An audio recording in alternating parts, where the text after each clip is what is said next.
Je voudrais vous partager aujourd'hui une expérience vécue avec les psychédéliques. Comme vous avez pu le remarquer, ça fait déjà un petit moment que dans ma programmation, il y a différentes activités autour de cette thématique.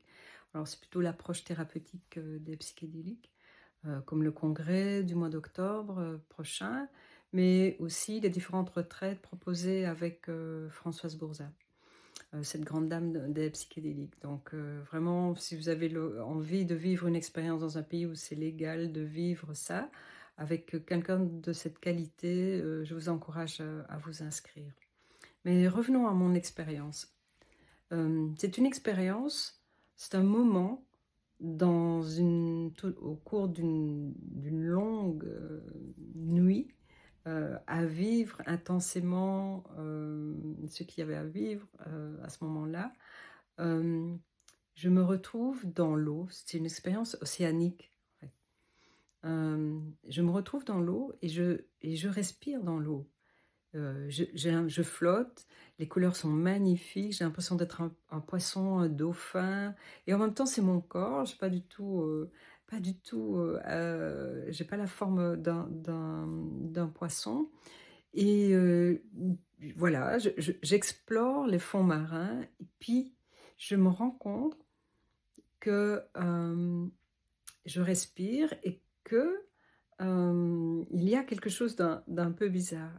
Et à ce moment-là, au moment où je prends conscience que je respire sous l'eau, vraiment, j'ai une inspiration profonde qui arrive comme je n'ai jamais eu avant.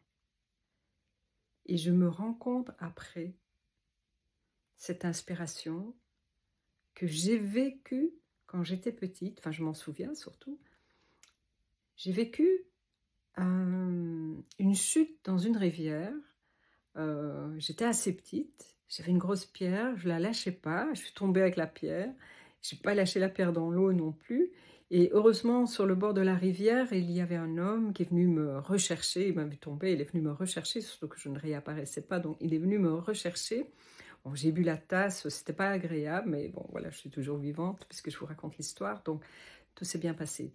Mais j'avais jamais conscientisé que cette expérience avait vraisemblablement diminué légèrement ma capacité respiratoire. D'ailleurs, je me souviens que parfois sous la douche, j'avais l'impression de me noyer alors que bon, j'étais sous une douche.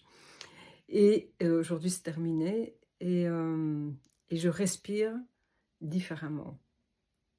Voici un premier partage. Il y en aura d'autres.